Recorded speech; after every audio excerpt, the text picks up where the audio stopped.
En nombre de Rafael Tovar y Teresa, Secretaria de Cultura del Gobierno de la República, doy a ustedes la bienvenida.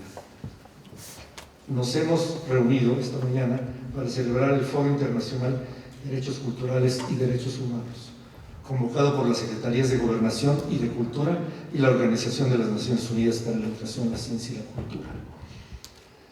El artículo 27 de la Declaración Universal de los Derechos Humanos señala que si toda persona tiene derecho a tomar parte libremente en la vida cultural de la comunidad, a gozar de las artes y a participar en el progreso científico y los beneficios que de él resulten. La Declaración Universal fue la base o fuente de inspiración para dos convenciones internacionales: el Pacto Internacional de Derechos Civiles y Políticos de 1966 y el Pacto Internacional de Derechos Económicos, Sociales y Culturales,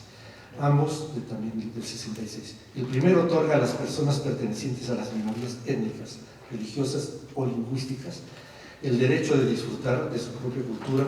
y a practicar su propia religión y usar su propia lengua. Esta convención contribuye a que aparezca por primera vez en el derecho internacional, como lo ha señalado el especialista Fabiola Rodríguez Barba, el principio que afirma que los productos culturales son diferentes de los otros bienes y servicios, por lo que no pueden ser reducidos solamente a su dimensión cultural, en tanto que portadores de valores y sentidos. Esto tiene que ver mucho con aquel movimiento que se inició en Francia de la recepción cultural, que sobre todo entonces se aplicaba básicamente al cine. Lo que querían los franceses era que el cine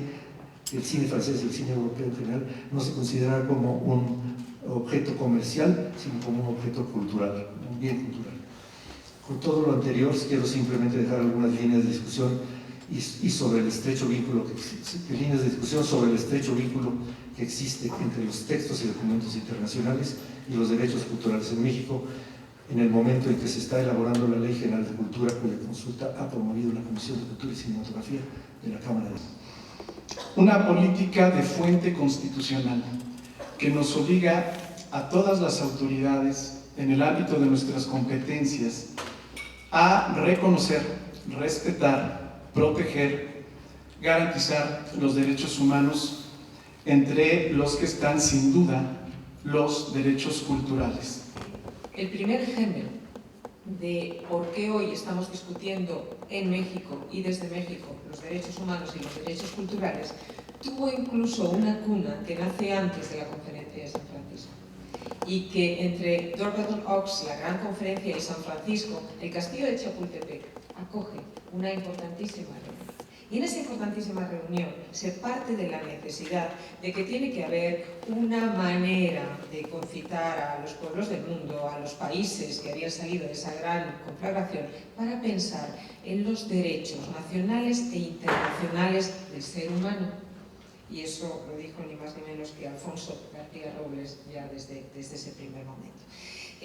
Desde allí, y tejiendo un poco la trama y la urdimbre de lo que nos trae hoy aquí a discutir, pues lo que hemos visto es que cuando se constituye la Organización de las Naciones Unidas para la Educación, la Ciencia y la Cultura, ya nace, y muy cercana a su formación, con la necesidad de discutir lo que se entendía como relatividad cultural y lo que se entendía como el principio universal de la cultura.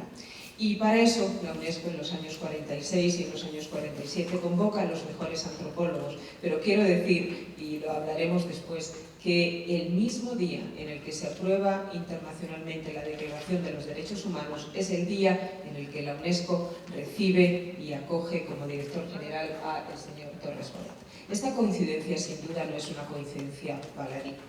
Todo lo que había significado México en esa reflexión, ahora está México también en la cabeza del proceso de toma de decisiones, y desde luego el señor Torres Bodet fue absolutamente fundamental